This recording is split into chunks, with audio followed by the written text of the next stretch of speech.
Okay, so we're back again to episode 2. So where we left off, we picked up land in Wendewog, and we are going to talk to Chief Saul. Wendewog was telling us not to show him the light, and that she would lead us through the shield maze.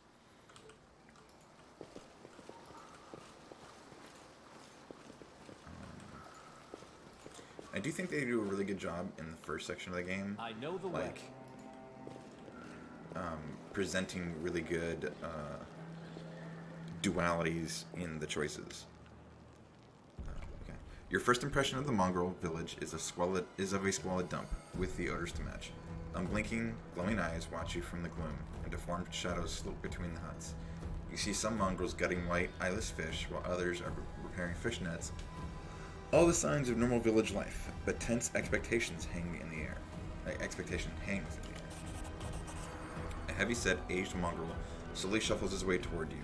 The hair on his head grows in limp, wispy strands, and his face has a distinctly rat-like appearance with pronounced teeth, and you hear a rattling sound in his chest with every breath he takes. One of his eyes is white, fully scarred by cataracts, while the other gleams with moisture. Uplandish, eh? In time shall punish, indeed. Chief Saul, we found the angel's sword, and we found the one who can wield it. Lamb points at you. He had a vision, and now the angel's sword together with the light of heaven are somehow inside him. Gather the tribe, anyone who can hold a weapon. The young ones are still alive, we can go save them. Saul raises his hand with ragged, broken fingernails. Lan, always dreaming, always talking. You're too hasty for your own good. It's going to get you in trouble. Saul eyes you up and down. An uplander with the light ahead. That's too good for us. Our kind doesn't have good things. Happen, there's always a catch. Lan trusts people because she likes to believe. Isn't that right, Lan? I'm the chief. I don't work on faith. Show the light.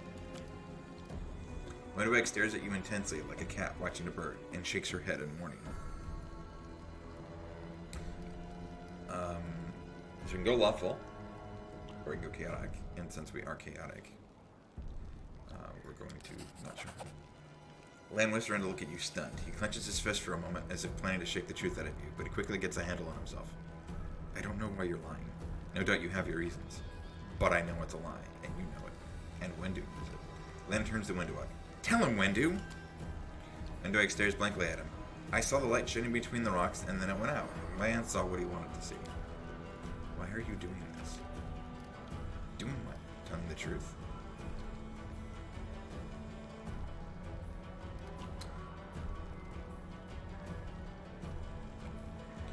I don't want the political mongrels in my hands. Say nothing. I'm just gonna say nothing. Lan looks at you expectantly and then sighs when you don't answer. Right. You and Wendu have worked everything out between yourselves. You've played me for a blind moment. Lan barks a hollow laugh. A beater around me said they didn't want to go anywhere or save anyone, but I didn't believe them. I always have to take things further than anybody else. Isn't that right, Chief? Fine. I see how things are. I don't need any more convincing. Lan offers a crooked smile. Peace, Lan. Miracles are not meant for us. We, the tribe, we wait. If you're one of us, you will wait. We're not going anywhere. The blenders rest now. There's a hut over there. We can rest there. Lan is silent, his eyes shifting from you and Saul to Wendeweg. You made the right choice. It was the lesser of two evils. And now, rest so we can be at our best when we go into the maze. I promised to lead you to the surface. I promised to lead you to the surface, and I will.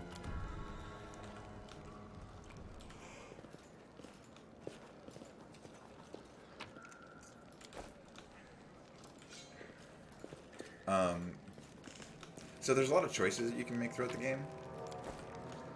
And some of them are very obviously like bad, evil, and wrong. And it's just like, it's the standard like being a bad guy in other RPGs where like you're a jerk.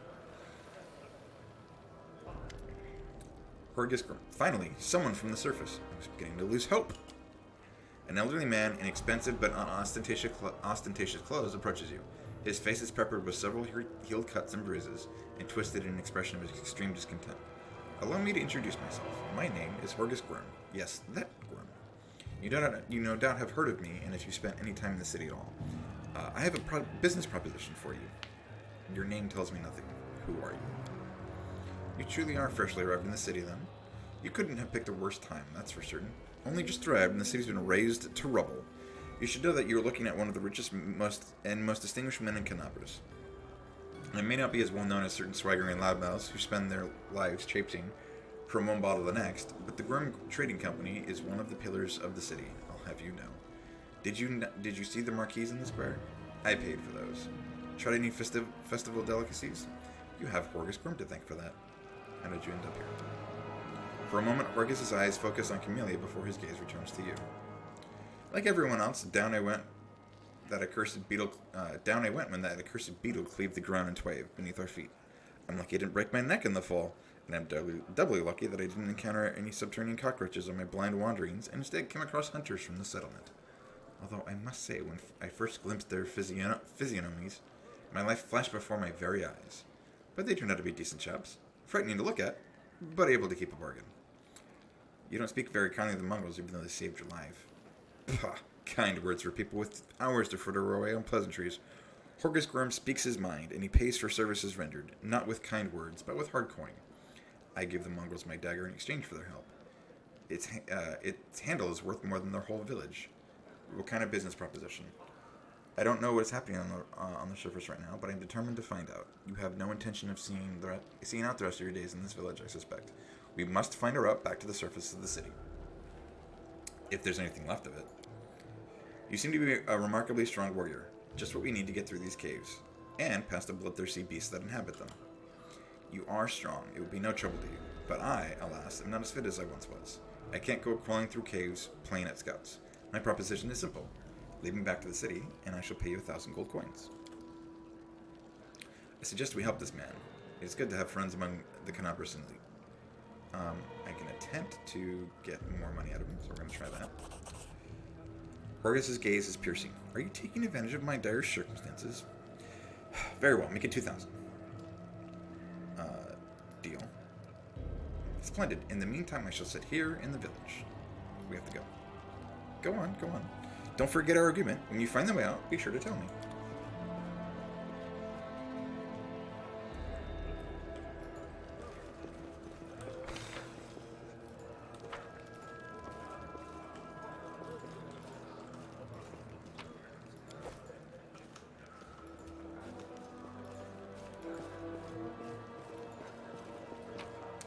But yeah, so back to the what I was saying about the quest choices. So like, that's right, there's a trader. You there, a tall woman with a face deformed by an enormous swelling, smiles broadly at you, showing off her double row of small sharp teeth. You, from the surface. You must be tough to make it all the way here. Never thought I'd see the day. Call me Dyra. Let's trade. Let's trade. She doesn't have a very interesting backstory or anything, so there's no real point in talking with her. Offensive words you take me through, become unable to attack a weapon for 1 round. Does she have anything good? Cold iron ammunition. She does not, so we're just gonna sell off. Actually, I forgot to do this. Okay, so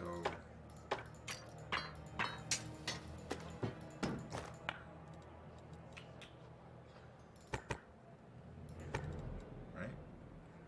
Yeah. Book selling. Okay, and deal. Just double check.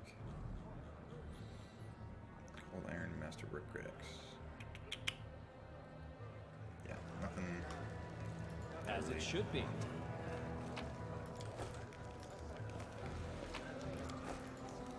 Oh wait. She's not wearing armor. Oh, did I sell? Oh no, I already put one. That's one.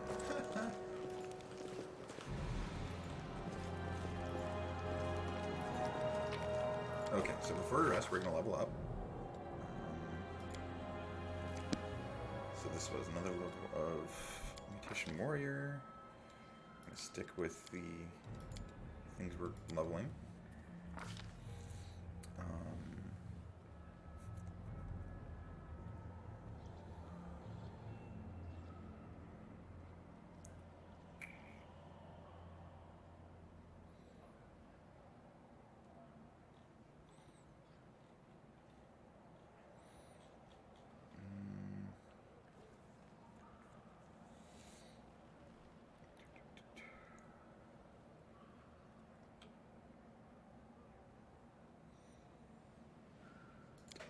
Sorry. Elven Curve Bind.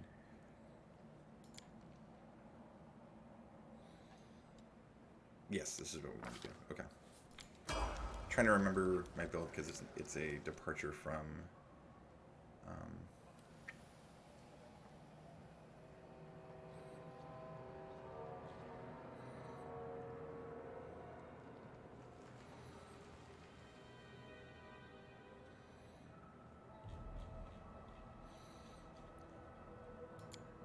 You know what I haven't tried doing, but I know was a recommendation, was making her a Scald. So let's take a look at this real quick.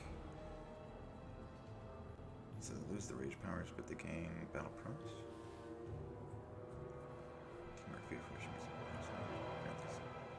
allies under the effect of its bride rage.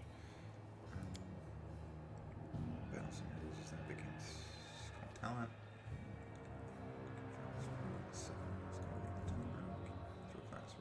What's this? The for rage power requires some rage power.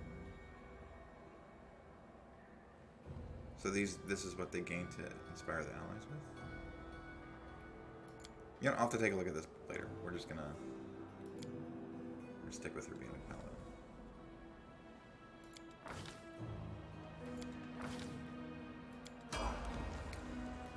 Camellia. I haven't found any interesting builds for her. I found one that makes her pretty good at the end of the game.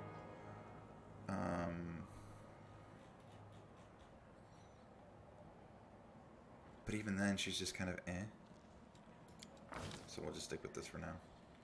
Although I do... Yes, wait, yeah.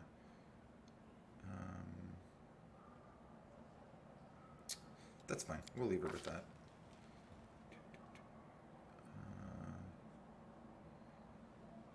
Bonus feet. Yeah, Ice Plant's fine. That gives her +2 AC. So, Lan. So Lan's a tough one. I've made him a cleric before, and he's actually pretty good at that. But Zen Archer's a surprisingly good class. And I didn't see any other interesting builds on him.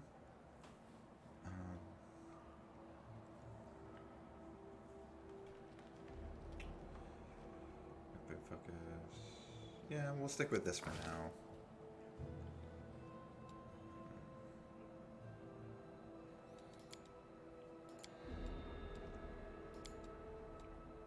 Yeah, we'll leave this mobility. But I wanted to take...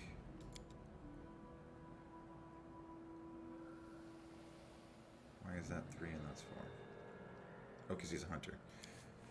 Okay, so we'll just stick with what he's better in. So we'll take Precise Shot. And the longbow one. Cool. And when do I?